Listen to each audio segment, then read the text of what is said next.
அன்பர்கள் அனைவருக்கும் என்னுடைய பணிவன்பான வணக்கங்களை தெரிவித்துக் கொள்கிறேன். இந்த காணொளியில் ராமலிங்க பெருமான் ஐம்புலன்கள் நம்மக்கிட்ட இருக்கு இல்லையா, மெய்வாய் கண்மூக்கு செவி, இதை வேடர்களுக்கு ஈடாக ஒப்பிட்டு அதனால் அவர் என்ன பண்ணுறாராம், அடிமையாக ஆகி வீண் செயல்களில் காலம் கழிக்கின்றேன்.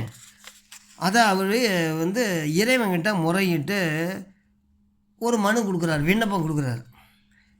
ஏன்னா இந்த ஐம்புலன்கள் நம்மளை தரன்னு எல்லா பக்கமும் இழுத்துட்டு போகுது இல்லையா, அதை பற்றி தான் இந்த பாட்டில் பாடுறாரு. அதில் என்ன பாடுறாருன்னா, இறைவனை திருவொற்றியூரில் எழுந்திருக்கின்ற பரம்பரனே, போற்றுபவர்கள் இந்த உலகத்துள்ள அனைவரும் மக்களும் போற்றுறாங்க இல்லையா, அந்த மாதிரி போற்றவன்கள் எல்லாத்துக்குமே பொதுவாக இருப்பவனே, பொருளாக இருப்பவனே, சிவபெருமானே, பரம்பொருளே, இந்த வினை செய்வதற்கு மூலம் என்ன, இந்த ஐம்புலன்கள் தான். அதை தான் வினை செய்வதற்கு ஏதுவாகிய ஐம்புல வேடர்கள்.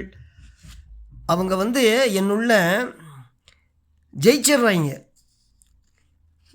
ஆனால் நான் அறிவால் தோற்று போய் மெலிகிறேன்.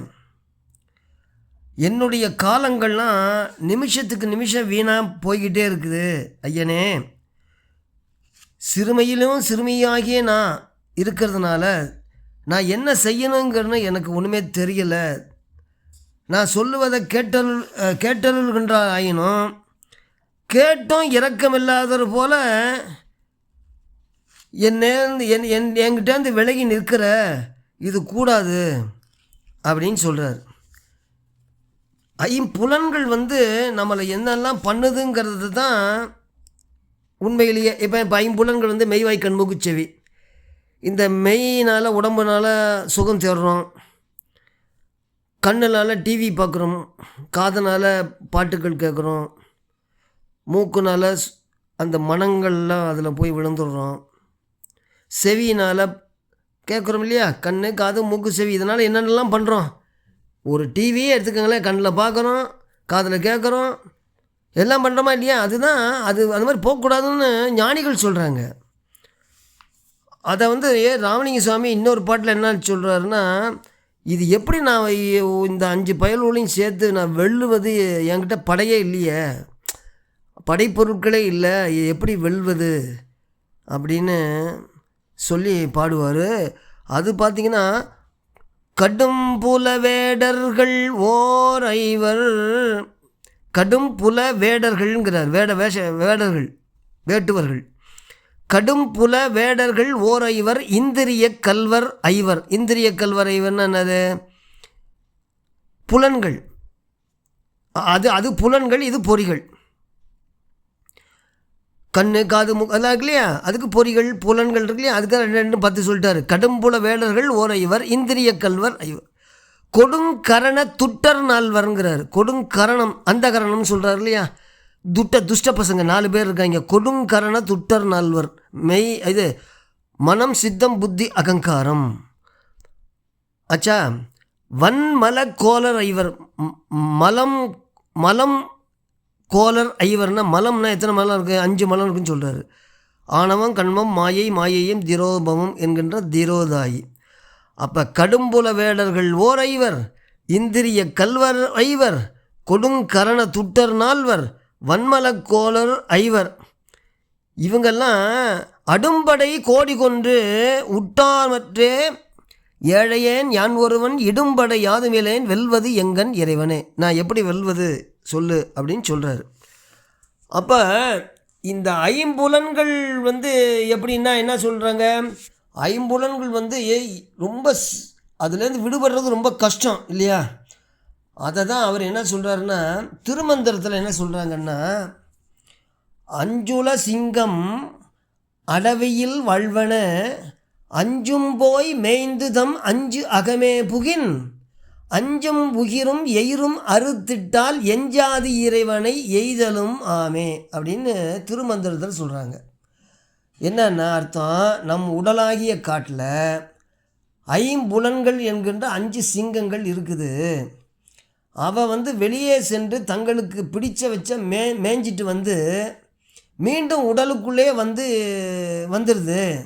அந்த சிங்கங்களுடைய நகங்களையும் பற்களையும் உடைச்சிட்டா, அதாவது அந்த புலன்களை அடக்கிட்டா மனிதன் எளிதாக இறைவனை அடையலாம் அப்படின்னு சொல்லி திருமந்திரம் சொல்கிறது.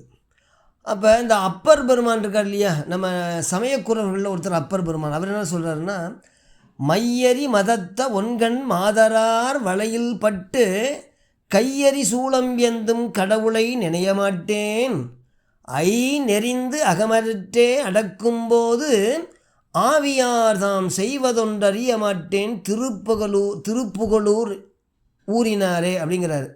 என்ன விளக்கம்னா, ஐம்புலன்களின் வேட்கையிலாலும் இந்த உலக ஆசைகளாலும் ஈர்க்கப்பட்டு நான் இறைவனை நினைக்க தவறுகிறேன். இறுதி காலத்தில் தொண்டையில் கபம் அடைச்சி உயிர் பிரியும் வேலையில் நான் என்ன செய்வதுன்னு தெரியாமல் தைக்கும்போது திருப்புகழூர் இறைவனே நீயே எனக்கு துணை அப்படின்னு சொல்லி இந்த புலன்களுடைய பிடியிலிருந்து விடுபட பாடுகிறார். இப்போ திருக்குறள்லையும் பார்த்தீங்கன்னா பொறிவாயில் 5 வித்தான் பொய்தீர் ஒழுக்க நெறி நின்றார் நீடு வாழ்வார். அதாவது மெய் வாய் கண்மூக்கு செவி ஆகிய 5 பொறிகளின் வழியாக வரும் ஆசைகளை அறுத்த இறைவனுடைய பொய்யற்ற ஒழுக்க நிலையில் நிற்பவர்கள் தான் இந்த பூமியில் என்றும் நிலைத்து வாழ்வார்கள் அப்படின்னு சொல்கிறாங்க. இன்னும் நிறையா உங்களுக்கு ஓமை சொல்கிறேனே. இந்த இவருக்கு பார்த்தீங்களா, கடும்பை சித்தர்னு அவர் என்ன சொன்னால் ஐம்புலன்களை குதிரைகளாக உருவப்படுத்தி பாடுவார். அவர் அறிவுங்கிற கடிவாளத்தை அடக்க வேணும்னு பாடுறார். 5 குதிரை அடக்கியாலும் பாகன் நொந்து குதிரை நொடிக்குள் விழுமே. 5 குதிரைகள் என்பது நம்முடைய ஐம்புலன்கள் ஆகும். அவற்றை அடக்கி ஆளும் பாகன் மனித மனம் வெளிப்புடன் குதிரைகளை சரியாக வழி நடத்தலைன்னா அந்த புலன்கள் மனிதனை நொடிப்பொழுதில் வீழ்த்துவிடும் அப்படின்னு சொல்கிறார். சரி, பட்டினத்தார் என்ன சொல்கிறாருன்னா, ஊற்றை சவக்குழி உள்ளே உறைந்துடும் ஐவர் காற்றை பிடித்திட்டு கட்டென்பர். அழியக்கூடிய இந்த உடலை ஊற்றச்சவக்குழிங்கிறாரு. இந்த உடலுக்குள்ளே வாழும் 5 புலன்கள் உள்ளே இருக்கும் பிராணவாயுவை தங்களுக்குள் கட்டி போட்டு மனிதனை தங்களுடைய ஆசைகளுக்கு அடிமையாக்குகின்றன அப்படின்னு சொல்கிறாரு. இப்போ சிவவாக்கியாருங்கிறவர் என்ன சொல்கிறாருன்னா, பொரிய 5 மெய்த்து நின்ற புண்ணிய பெருந்தகை அறிவிலாத மந்தரெல்லாம் அங்கும் இங்கும் என்பார்களேன்னு. மெய்வாய் கண்மூக்கு செவி இந்த 5 பொருள்களையும் அடக்கி ஆள்பவனே உண்மையான புண்ணியமாக. இந்த ரகசியத்தை அறியாத மனிதர்கள் இறைவன் எங்கோ வெளியில் இருப்பதாக தேடி அலைகிறாங்க. ஆனால் இறைவன் புலன்களை வென்ற மனிதன் உள்ளே இருக்கிறான் அப்படின்னு ஒவ்வொரு ஞானிகளும் இந்த புலன்களை பற்றி நமக்கு சொல்கிறாங்க. அப்போ ராமலிங்க பெருமான் அந்த புலன்களை பற்றி தான் இங்கேயும் பாடுறார். என்ன பாட்டுன்னா அதை பாடுறேன், அப்புறம் நான் அவர் ஐயா என்ன சொன்னாருங்கிறத நான் உங்களுக்கு மறுபடியும் அந்த பாட்டு மூலியமாகவே அந்த விடை சொல்லிடுறேன். என்னன்னா, வெல்லுகின்றனர் வினை புலவேடர் மெலிகின்றேன் இங்கு, வெல்லுகின்றனர் வினை புலவேடர் மெலிகின்றேன் இங்கு, வேனினில் காலம் செல்லுகின்றன,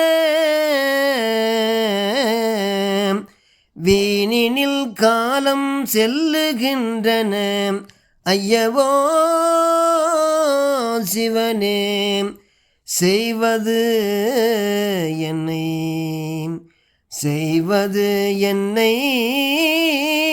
நான் சிறியருள் சிறியேன், சொல்லுகின்றனன் கேட்கின்றாய் கேட்டும் தூர நின்றனை, சொல்லுகின்றனன் கேட்கின்றாய் கேட்டும் தூர நின்றனை,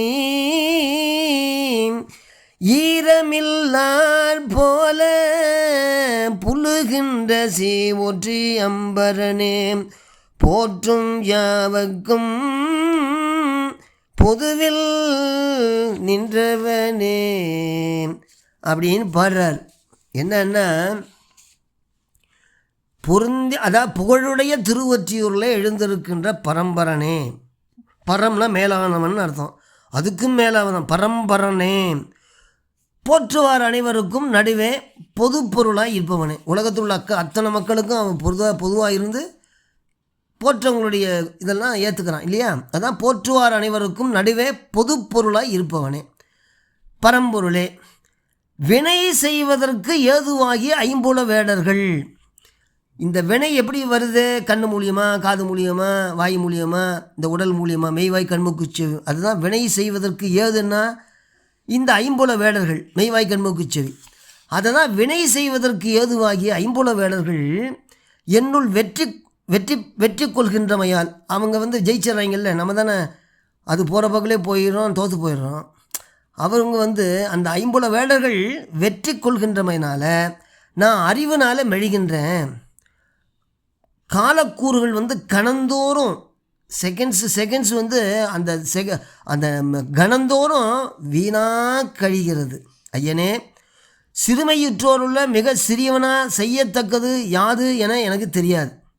நான் சொல்லுவதை கேட்டருளுகின்றாயினும் கேட்டும் இரக்கமில்லாதவர் போல என்னை நின்று சேய்மையில் விலகி நிற்கின்றாய். கேட்டுக்க, ஆனால் கேட்டுக்கிட்டு எட்டி போய் நிற்கிற. இது கூடாது, இது உனக்கு அழகல்ல அப்படின்னு சொல்கிறாரு. அதுங்களா, அதுதான் இதனுடைய பொருள். அதாவது நம்முடைய உயிரறிவை தம்மை வயப்படுத்தி, நம்மளுடைய உயிரறிவை வயப்படுத்தி வயப்படுத்தி என்ன இந்த ஒளி இருக்குல்ல, அதன் வாயிலாக உலகப் பொருள்களுடைய செலுத்தி ஆசை கொள்வித்து துன்பத்துக்கு உள்ளாக்குது இல்லையா இந்த வினைப்புல வேடர்கள்.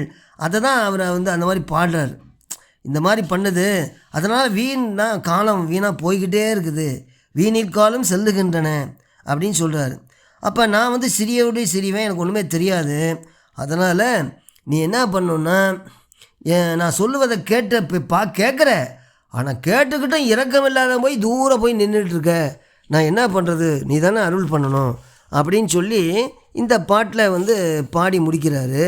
அப்போ நம்முடைய ஐம்புலன்கள் வெளியில் போய்கிட்டே இருக்கும். அதாவது அந்த வேதாத்திரி மகரிஷி கூட ஐயா சொல்லுவார்னா, அந்த கண், காது, மூக்கெல்லாம் அப்படியே எல்லாத்தையும் அடைச்சிட்டு அப்படியே ஃபீட்பேக் பண்ணணும், உள்ளுக்கு திருப்பணும் அப்படிங்கிறாரு. வெளியில் போகுது இல்லையா, இப்போ நம்ம கண் வெளியில் பார்வை மூலிமா போகுது, மூக்கு மூலிமா அந்த சுவாசம், அந்த மனம் அப்படிங்கிறது ஒன்று போகுது, காது வழியாக கேட்குறோம். அதாவது உயிர் சக்திகள் ஒவ்வொரு பொறிப்புலன்கள் வழியாக செல்லுகின்றன.